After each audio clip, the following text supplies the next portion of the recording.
Hello and welcome to this overstuffed house. My hair will look a little bit better if it's down. This is Nancy and I am at the mini farm, and as promised I'm going to do a short video for today that shows some of the stuff that I'm working on to get listed. Now the ouch, the new stand that I bought for the phone. This is supposed to be a mount for in the car, but it says you could do it on a tabletop. It's not working too well on the tabletop, so forgive me if this falls over. As it is, I had to take one of those pill holders and wedge it underneath the camera because the weight of the camera keeps tipping this whole thing forward. So we're kind of at an odd angle because you're not completely straight on. You're kind of tilted. So, but I wanted to show you some of what I'm working on to get, whoops, there's one there, come back, because I've got some cool postcards that have to go online into my eBay store, but some are mine. Now this little batch is mine because there's a lot of people that collect these red cap gnomes. And so this postcard is going online. This is from Ohio, and it's considered dwarf. It's called Dwarf Island, inhabited by a collection of fairy tale dwarfs from the Black Forest, Germany. Its neighbors are a lively goldfish in ponds surrounding by live plantings at Alpine Alpa, U.S. Route 60 between Wilmot and Winesburg, Ohio. So doesn't really tell me what that is. Like, is it one of those little fairy tale places you take kids? Is it a resort? Is it a hotel? I don't know. This one is apparently was worth putting online because it's the graves of German authors Ludwig Ganghofer and Ludwig Thoma. So I found out that one was definitely worth enough to make it worth putting online. Now some of these have been, most of them have been at live sales. So I'm going to try them online. This says John Neiss, Neiss. He was in a live sale. He's going. This is Bristol College Green. So I'm assuming that's England. Tunbridge Wells. Yeah, that's definitely England. This one is in France, but because it's a barge, there are people that collect things on barge. This is a New York one across the Allegheny River. It shows the bridge. That water is awful high. These were in a sale and didn't sell. So I'm going to put these two comedian ones, these comic ones, I'm going to put these up together as a lot on eBay and see what happens. This is the dining room of the Prince of Wales Hotel, Waterton Lake National Park.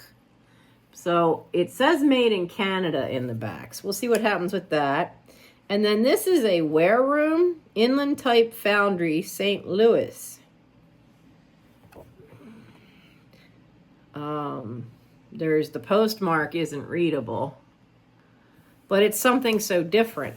Now, the stuff from my friend that I need to list for her is very different, and I have to sort them out. Mainzer cards,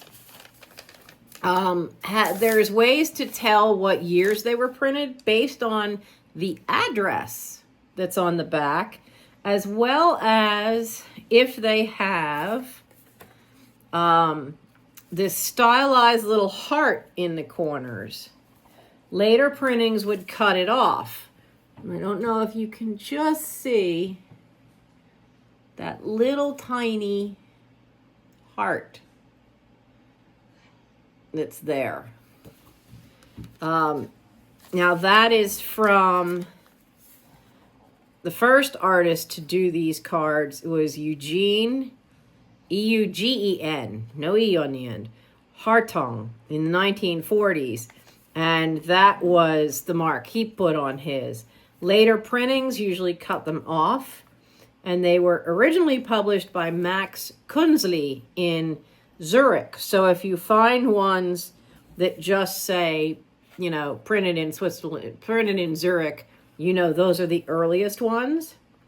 But in the late 1940s, they got licensed to the Alfred Mainzer company for U.S. distribution. So the second printing for them will say Belgium, and then it'll be other countries. So, so this one does say Belgian. So while it includes the little heart, it is not one of the original. It has some soiling in the back, but it has the Mainzer, and it says ALMA, but that's the Mainzer logo. And then it'll have Alfred Mainzer and an address. This one says, 39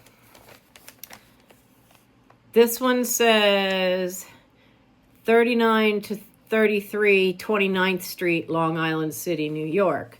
So this one would have been printed between 1955 and 1977. That's how you know where that one is. But they are incredibly cool cat pictures. They're anthropomorphic. So I have that one. I have a little Picasso cat here. Oh, I like the table tennis one, playing ping pong. And come on, separate. And then to go with ping pong, you have the barbecue. I think this one is the tailor. This one is, I think this is getting ready for family vacation. They're going to the beach because they've got a spear gun and snorkels, a kayak. They're trying to get on top of that. And there's another one of that. And then there's this one with a mama and a kitten she's trying to give to the baby. Isn't that so cute? And you see the other little ones getting in trouble, getting into the larder. Lots of little ones. Is so cute. Now this one does say Edition Max Kunzel, Zurich, printed in Switzerland, but it does have the Mainzer address there. This one says East 28th Street. So if it's 118 East, oh, sorry. Is that an 8 or a 6? Time to start playing trombone. 28th Street. That means this is before 1955. So this is one of the older ones that is definitely looked for. And the fact that it was printed in Switzerland, not Belgium. It also has a matte finish. There's no real shine to it. But later ones have a more, like this is a later one. It has much more of the shine, like a typical postcard, modern postcard. This is the teacher is getting a new student in the school, but, you know, all the other older cats are acting up behind him. This one is intriguing. I don't know if it had been, I'm assuming it's an anniversary because there's a picture of the same two cats on the wall behind them in a wedding outfit. But then there's other cats there with their children, and I think the grandchildren are coming up to give them a card and a bouquet of flowers. What I think is really funny is if you look on the bottom corner there, well, just off center, there are two little mice with bouquets of flowers as well. It's absolutely adorable. Just so funny. This is a train one. This is, again, another older one. And this one is a policeman cat, and he's acting as, because a lot of times there weren't traffic lights. So in some cities you had police officers whose job it was to conduct the traffic. Now this one just says printed in Belgium, and it does have the heart in the corner. Unfortunately, it's also got a crease right here, but that's a great image. And then the last one is this one. I'm not quite sure what's going on, but they're reading a speech. Somebody's got a plant, somebody's got a bottle. I suspect somebody is getting their retirement package. This is another one printed in Belgium. But this one, see what I mean? I mean, you have the cat here, and he's got glasses on. I don't know what that, but they've got a potted plant, a little gift. It looks like a cigar box. He's reading some kind of speech. She's got a champagne glass and I really kind of, because back then, champagne glasses looked like that. They weren't the flutes that we're used to now. So I think somebody's getting his retirement package. Last day at the job, I guess. I do love the cat hairstyle. So you have the flip, and then you've got this huge bouffant thing going on. Now those are the cat ones from her. Before they left, she gave me some of these. Now, they had been in Florida because her dad worked as a test pilot when it was still Cape Kennedy. And so she found these. And these are some early postcards of rockets and ships and planes, and some of them are space related. Like these were concept things, some of these. Some of them were satellite things. I haven't looked at the back to see. Now that looks like that would have been a landing capsule. So I haven't looked at the backs to see what these all are. You've got greetings from the Kennedy Space Center. This has some of the astronauts, like this one, they're heading into the capsule. And this one is artwork. But that she also gave me these old Hollywood ones, which were from before her mom and dad got married. So it's got things like the Public Library of Los Angeles, the La Brea Pits, the Santa Anita racetrack. What horse is on that? Like I said, I hadn't even taken them out. So they're linen. You can see these lines. That's the linen threads. It's got a horse on there, but it does not say the name of the horse. The racetrack is 500 acres, costs $3 million. The grandstand is 1/4 mile long, affords excellent view of the whole track. The Santa Anita handicapped, $100,000, the world's richest purse, crowds the track to its capacity of over 60,000 thrilled spectators. They've probably renovated that, and the purse is probably a lot higher now. But these postcards get more interesting as we go. Now, you've got Hollywood Boulevard, other things around Los Angeles and Hollywood, okay? But these intrigue me. Now, I've seen the Clark Gable one before, and she's got duplicates of that one. But they're old postcards of the homes of different stars. Now, my great aunt and uncle had some of these because that's where they went on their honeymoon in 1938, I think, was when Aunt Harriet and Uncle George got married. So they had this one. I had inherited this one and a couple others, but the other ones on here I didn't have.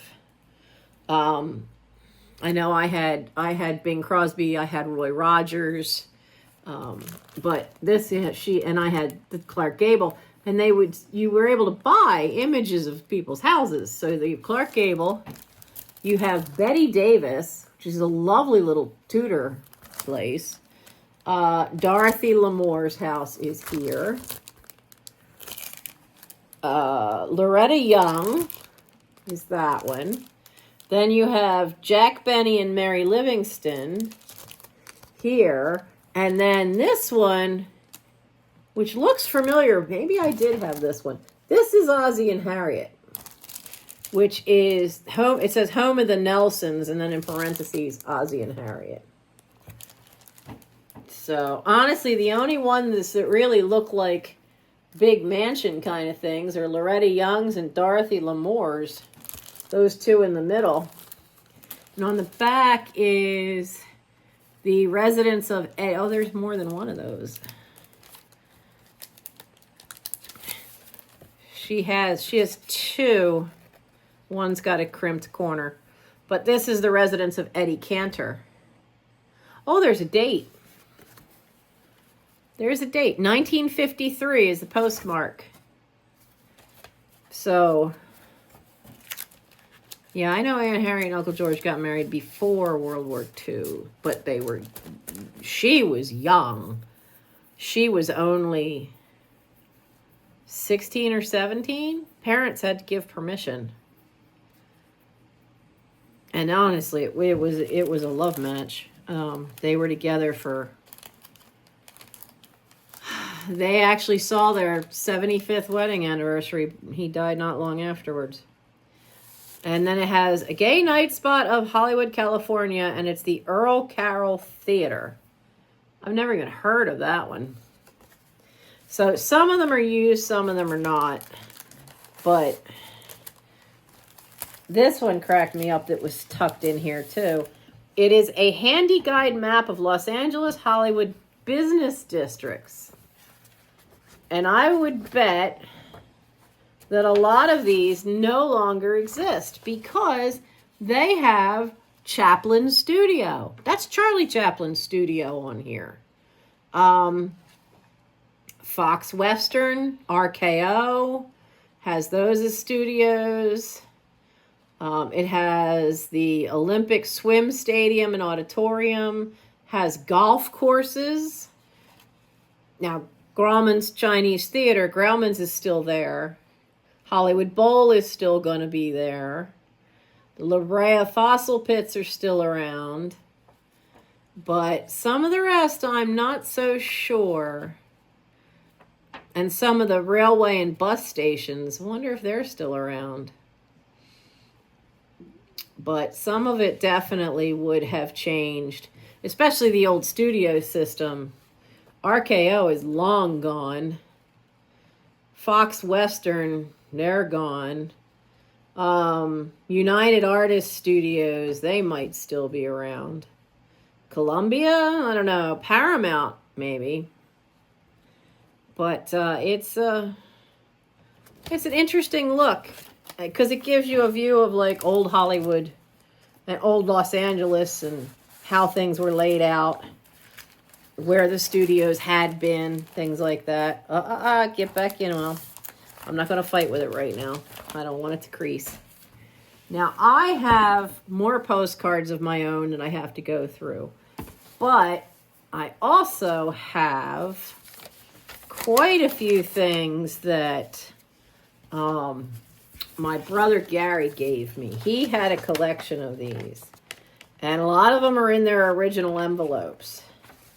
But they're signed photographs. The issue, though, is that you don't know if they're really signed by that person or if they were just signed by, a secretary or whoever. There's one here for B. Arthur. And I am not gonna, and some of them you gotta watch because, like this B. Arthur one, it's personalized, so I think somebody did sign it, but some of them aren't. And the ones that the ones that aren't personalized look like they're ones where they would actually somehow put the signature on the negative so that way the whole thing just printed out. But that B. Arthur one is usually goes for over $30. And for those of you in the Philadelphia area, I have two different ones. Al Albert Showcase. Now, it doesn't say what year, but boy, he looks really young in this picture. I do know at one point, my mother made some costumes and had to go to Al Albert's house, which was out near the Brinton Lake Reservoir, to actually fit the young ladies. Here's the other one. And the only thing, oh no, this is not the Al Alberts. This is the Eastern Warriors roller derby. You had men and women. So I have my list too of what's going to go. Some of them are good. This one is going to go as a buy it now because apparently this image usually sells for $25 to $30. So I have a lot of these to do. This is the one I think is pretty cool. This is Bing Crosby publicity shot. I love his singing. But that one comes with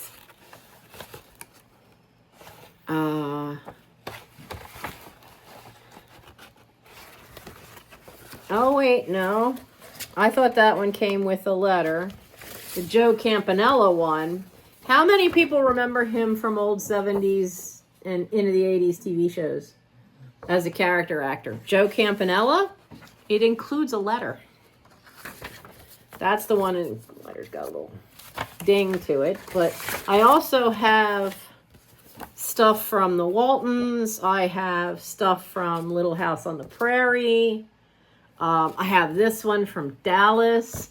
Though this one, I don't know. I think this is one of those ones where it's just printed, made from a print that has signatures already on it. Because there are no indents on this. They're all the same color, exactly the same color ink, even though they have different thicknesses. So that's fine, but what are the odds of every single one being the exact same shade of blue? No. So this is the kind where it would have been pre-printed. The Dallas cast, this is going to be a buy it now for $9.99. A lot of them are auction, but some of them I've found, whoops, I'm getting in my own way there. I found as set price things. Definitely getting these, trying to get these done. This is the one from the Waltons, and I thought it was kind of sweet. It was, now I know there's more of these. These are just the ones he found and gave me. But this one was for Elizabeth from the Waltons, Cammie Coulter. And so because she was a kid, they would send you this pre-printed page thing. But they also, and I don't know that she would have written that, but they would send you a page from the script, which I thought was interesting. But I could find none of these. I could find stuff on the older kids and the other adults, but I could not find anything that was something that was sent out by Cammie Coulter. So I'm going to start that one as an auction and just see what happens. Who we got in here? Linda Blair. Remember The Exorcist. Now this was actually sent out, and this is why I kept them in their original. This was actually sent out by Warner Brothers. Doesn't have a date on it though, but But that's, now this is the kind that I'm definitely sure it was pre-printed. Just says best wishes, lots of luck. Love, Linda Blair. So this is what studios would have just sent out as a press release shot for the public for anytime somebody. You used to be able to write to people because you could find the addresses, or you could send it to their agent, or you could send it to their studio. Some of the teen magazines used to print lists sometimes. There were books you could get that actually had the addresses in it. And so the Linda Blair one's going to be an auction starting at 6. They kind of run, they run between like 8 and 15. I don't know why the difference. Now, how many people remember Hee Haw? Now, this is from Sue Pratt, the secretary of Archie Campbell. It's got the letter there with it. And then he was on Hee Haw. Because Gary really did love Hee Haw. I liked Hee Haw only because I liked hearing Roy Clark play. That was mostly why I watched Hee Haw, as I wanted. And then this would have been from Enterprises, which it's either, that is either his agent or it is a company who would handle putting out, answering fan mail like that. And this one, this big one, has a lot of stuff in it. Let's see what we got here. Oops. Gary had joined the Melissa Sue Anderson fan club. So you got a button. That's the piece of cardboard. You got a personalized photograph, signature. You got another one. She had the most incredible bluest eyes. You have this, you have a letter, trying not to sneeze. Dear Gary, we regret to say that at this time, our supply of large t-shirts has been depleted. So we will hold your order, and as soon as a new supply is received, yours will be mailed out to you. Thanks for your patience. I mean, now keep in mind, when my brother started writing for these things, he was 17. So, not necessarily, was not a grown man when he was writing to these girls. So this would come in. It cracks me up that they sent wallet size photographs for this. He also had this one when she's a little older. Now this one is not personalized, and there's no indent. You can't see any indent from the pen on this one. You can on some of the older ones. And then there's an official little membership card. This says, good till September 1981. Is a member in good standing. What I think is funny is it's embossed with this official, what does it say? Official member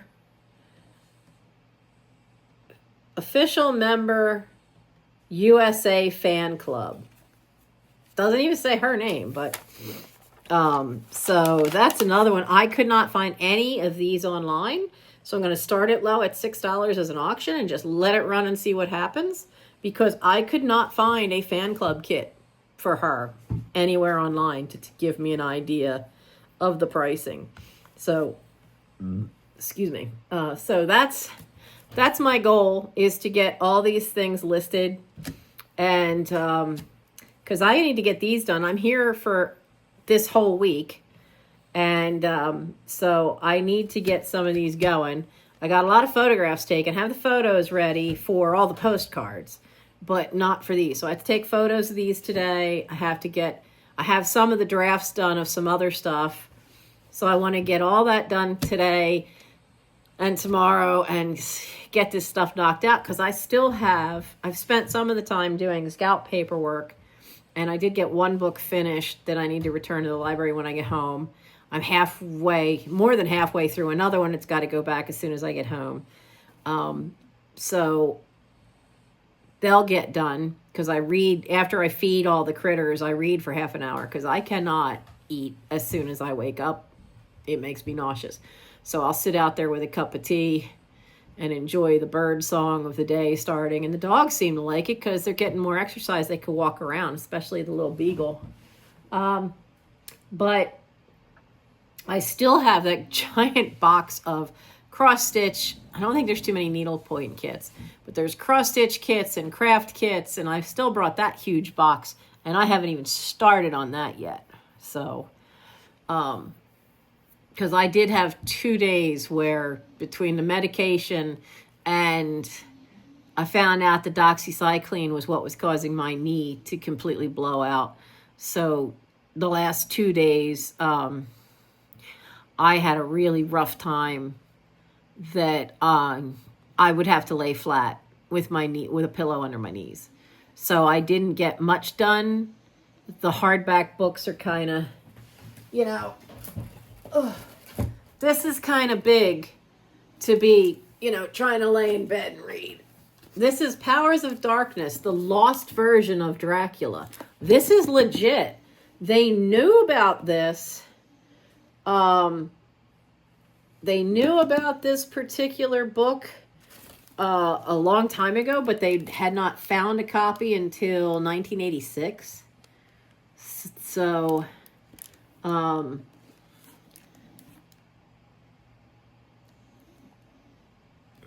but it's a combination of what this Icelandic gentleman, when he was translating it, Dracula, he had permission from Bram Stoker to translate it to Icelandic, but he added things to it because of the fact that not everything because it's based in Britain, would translate to Iceland.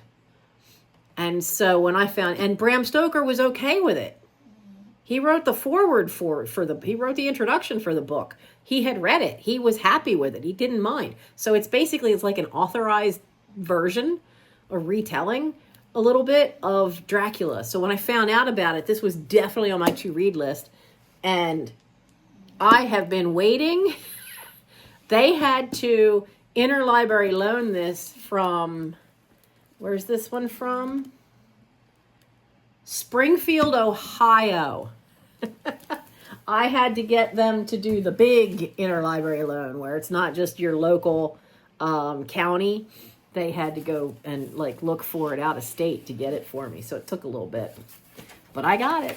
So which envelope? No, not that envelope. This envelope.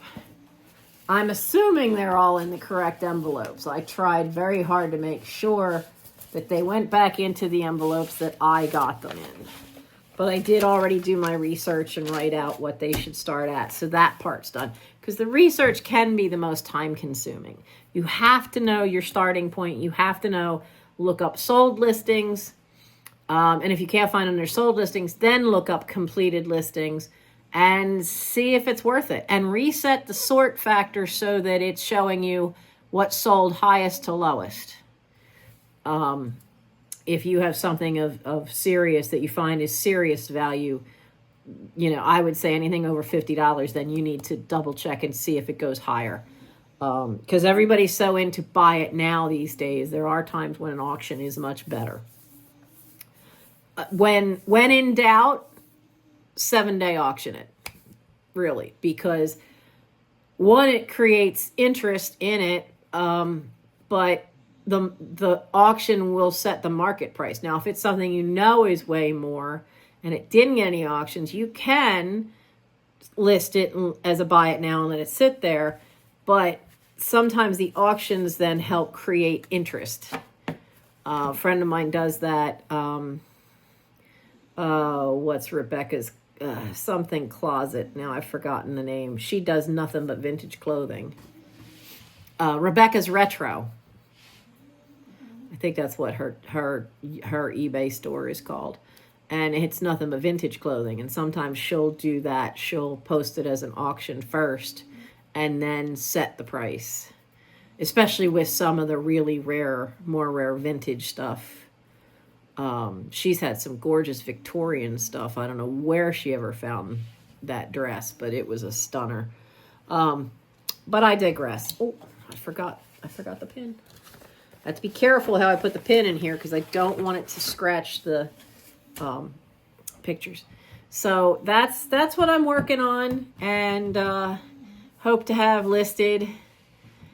And if I have a sale Thursday night, I have my binder of postcards, and I still have, let's see, you guys have seen this many, but I still have all these, which I need to go through, though I think most of this pack is Washington, D.C. So if I have a sale on Thursday night, that's what my knee blowing out was also one of the reasons I was dead tired on Thursday. But if I do a sale, it'll be a postcard sale most likely. And so hopefully we'll see. We'll see. Hopefully I won't have any more issues. And I'll have to have a nap that day if I'm going to stay up and do a live. So we'll see how that works out. So I hope you all enjoyed this, seeing what I'm working on. For those of you who want to know what I'm reading right now, I have not started the Dracula one. This is the one I'm almost finished, Spirit of Adventure. He wrote a book called Legacy of Honor, which was about Eagle Scouts and getting an eagle and the process and what it means to the youth. But this one is about kids who made Eagle Scout. What are they doing as adults? What are they doing post-college? And he's found an amazing amount of them, from Navy SEALs to people that teach at, and I'd never heard of this before. I just found out about this one this morning. It's something called NOLS, National Outdoor Leadership School. And they take college kids and some high school kids. And it's very much a high adventure leadership training kind of thing that you don't have to have been in Scouts to go on. And that was started by a former Eagle Scout, and most of the staff ends up being former Eagles. But the Navy SEALs one was a surprise. That was pretty cool. And then they talk about all the different ones. There's a whole chapter that I haven't gotten to yet that's on teachers, another one on Olympians for the Olympics. But it's amazing. And there's a whole chapter on how many, a third of the Peace Corps volunteers from the U.S. tend to be Boy Scouts, tend to be Eagle Scouts. Because he's focused on that, he did not find out. He did meet a few Gold Star Girl Scouts, but that wasn't his focus. So he just mentioned in passing that he found a few of them as well, but he didn't interview them for the book because that wasn't his focus. So that's my book reading for right now. And where's the other one I have to have finished? Because I know I have a lot of cat lovers. This one, there's a waiting list, so I cannot renew this. I have to have this done and given back when I get home. The Blanket Cats by Kiyoshi Shigematsu. Kiyoshi Shigematsu, The Blanket Cats. So, this sounds like it's gonna be awesome because it actually it won a prestigious NAOCO prize in 2000 and was adapted for TV in 2017. So I really will have to see if I can find the TV thing of it. But that jumped to the top of my to reads list when I read an article on it. That was posted on Goodreads. And I'm like, oh, this one definitely want to read this one. So that's my reading. That's my work for today and probably tomorrow. So I hope you guys have a good time. I'm going to enjoy the sunshine because the next 2 days are supposed to be all rain filled. And but most of my work's going to be inside today, getting this stuff done. And then when it's dusk and the sun, because I still can't be in direct sunlight for very long, I'm getting little blisters from the sunlight because of being on that one medication. I have suntan lotion. So I will be doing some work in the garden just for my own peace of mind and help Leslie out at dusk today. But other than that, everything's going to be in the house today so that I've got to stay on my timeline of trying to get all this done. So, and I already lost 2 days because of my knees acting up so badly. So push through, just keep moving. I keep doing stretches to make sure I stretch it out. That seems to help because it's the ligaments in the knees are tightening up, and that's side effect of the one medication, which I'm done now. But it can take 2 weeks to get out of your system. So I'm drinking 3 of these a day to help flush my system, and 1 small Gatorade to also help flush the system and keep me hydrated. So I'm doing well. They're having a grand time. I've seen some great pictures from Scotland. The 22-year-old cat has decided that she was going to sleep with me last night. And for such a tiny little cat, she is a bed hog. So I may take a nap today for an hour. We'll see because I already feel like yawning. I'm not used to having a cat sleep up by my shoulder, and I'm also not used to having them be bed hogs. I've trained my cats, except for Elrond, I have trained my cats to sleep at my feet, though Aragorn likes to lay on my knees, which he's too heavy and it hyperextends the joint. So that's still an issue because he's stubborn. And Elrond will tuck in my armpit, and he's small like Nutmeg. But Nutmeg wants no parts of that. So instead, she just keeps pushing. And every time she shifts, and she does it several times in the night, gets up, turns around, and lays back down, she gets closer and closer. And you have something pushing on your arm. Your instinct is to move over a little. Well, then she will too. So by the time I woke up, instead of being straight, I was cockeyed. My feet were down here, but my shoulders were over here. I was getting closer and closer to the edge of the bed because trying to get away from whatever was pushing against me. And it turns out it's this tiny little cat. So I have a bed hog buddy. She's up there now. She has decided, and I had to wash the pillowcases because when I first found her up there, she was laying right on the pillowcase, and I was like, I have a mild allergy to cats. If they're on the pillowcase, I can't sleep like that. So I had to do laundry day yesterday. So it's been fun, and I hope you guys enjoyed this video, and I'm looking forward to being able to see you Thursday night. That is the plan. It just was wiped this past week, just completely wiped. I do not expect to be, with some planning and taking care of it, and now understanding what was affecting my knees so badly. I should be okay, but I'm not gonna promise it. So hopefully see you Thursday night, and have fun this week, and do whatever, push yourself for whatever little bit you can. Baby steps forward, whether it's for getting healthier, whether it's for getting more stretches and exercise in. I have found one thing that's good, because I've been here a week.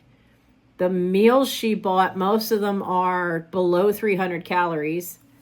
So that's great. So I'm definitely, nope. I don't have anybody here who keeps ordering pizza. High calorie. So but I'm also, I have such a set schedule and I have alarms on my phone. So every couple of hours, and they're staggered. Sometimes I have more time in the afternoon than I do at other times. But it makes sure I get up and move and not just walk across the room. I actually have to get out. I have to walk around the yard. You know, well, you saw the video. I had to walk across the yard, go make sure the animals all have water. And I've found that that's definitely helping me. I don't have a scale here, but I did bring a measuring tape, and I've already lost in a week.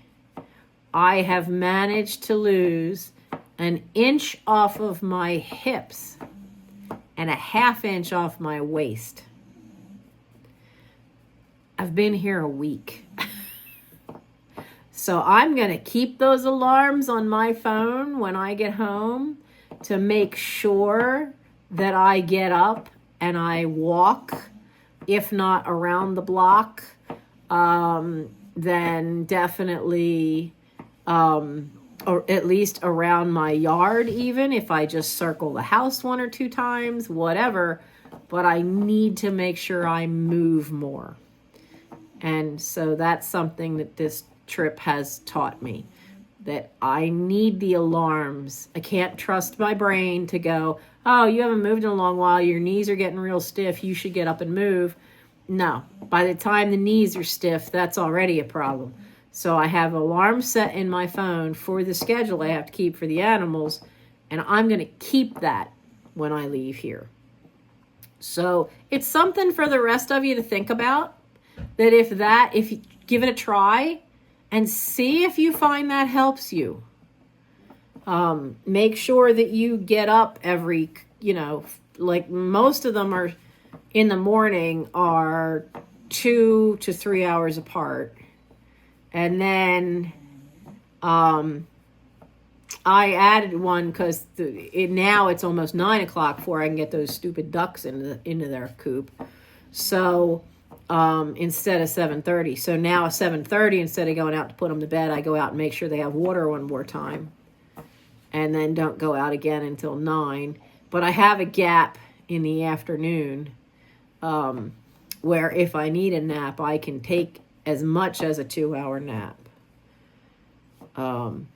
Which I did that in the morning and in the afternoon. On Thursday, I did not get any naps in. But yesterday I did morning and afternoon on Saturday, and on Friday I did too. And I'm glad I did on Friday because the fireworks around here, 2 places did the big ones, which upset Freya. The big dog and that was problem. But then the neighbors after that started setting their stuff off. And that poor dog, because they're right across the road, right here. And that poor baby was so shaken up because they were so much closer than the bigger bangs. And she just, so we were up late on 4th of July. And then last night, and the ones over here do it again. So we were up late last night too. Keep getting her calmed down. She didn't want to be alone. I couldn't get her to lay down and go to her bed until 12:30 in the morning. So today I'm gonna take it. I have already planned for a 1-hour nap in the afternoon and keep going with all this stuff today. So see if that kind of plan of setting specific times every so often to just get up and move helps you out. Whether it's to get up and just wipe down the kitchen counters, or just, to take care of your pets, give them a grooming, or just to walk around your house outside, or your apartment, just to get some fresh air, some sunlight, and keep that body moving. So it's a good thing for your mental state. I'm a lot calmer and less stressed out here than I am at home. I think definitely part of it is because I'm moving more. The other part is I'm not interrupted constantly every 15 to 20 minutes. The dogs don't bother me that much. So, have fun, enjoy the week, and I hope to see you Thursday night. And if you like my videos and my lives, by all means, like, subscribe, and share. You know, life's a journey. Why not come have fun watching mine? Because mine is just full of surprises. You never know what I'm going to have. Bye.